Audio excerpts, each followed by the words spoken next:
Hello YouTube, just here to show you my Bond Arms Derringer. These are pretty popular guns. A lot of people love them. A couple of strange people hate them. Really enjoy the gun, like the gun a lot. I just wanted to show you a little bit about it. In case you're thinking of buying it, you can get yet another opinion before you make your decision.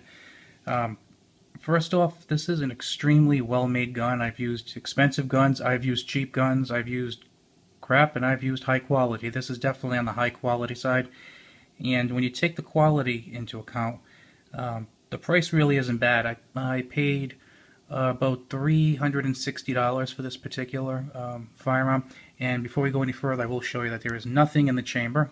Just in case you missed that, you push this lever down and the barrel swings up. Totally clear, nothing in there at all. Now, when I purchased this particular one, I bought the 40 S&W. I wanted a large bore Derringer that could handle a more powerful round, so I went with the 40. I was also pretty lucky because at the time Bond Arms was running a special where if you bought a Derringer of theirs in, I believe it was the month of August, you could get another barrel of 50% off. So I took advantage of that, and I actually picked up two more barrels.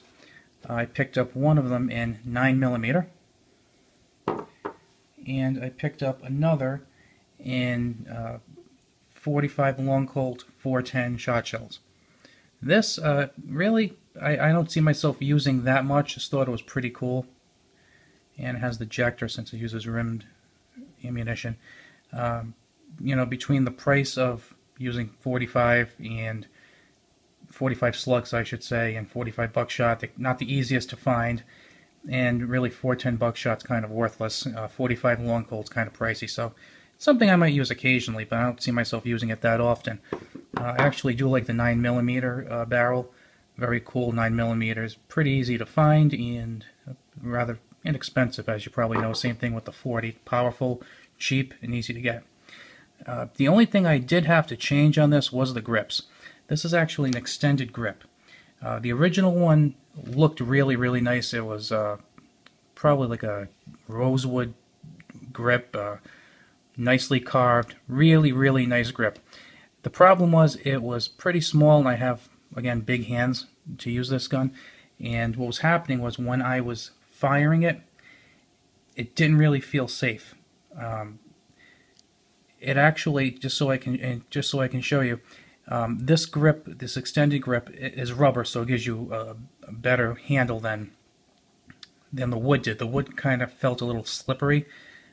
This one actually wraps around the back of the gun, whereas the other one stopped at the frame, and it actually came down quite a bit. The other one, if you can see it, would kind of come like this. So there really wasn't any grip here. So when I would hold it like this, I really felt like I was holding on to it with just my middle finger, whereas with this one, I feel like I can get the middle finger on, get this finger on, and then kind of put my pinky underneath. Now, that might not seem like too much of a difference, but when you're out there firing it, it really does make a difference because there is a decent amount of recoil. It's certainly nothing that's unmanageable. It's not one of those things where you say, oh, I don't want to use the gun because it's uncomfortable. It is a comfortable gun to shoot, especially after you get used to it after a couple of rounds. But you do want this extended grip, so if your hands are average size or larger, you are definitely going to want to get this grip. The only problem with it is it was kind of expensive. It was about $65 with shipping, and I bought that from Bond Arms, but it really makes a big difference.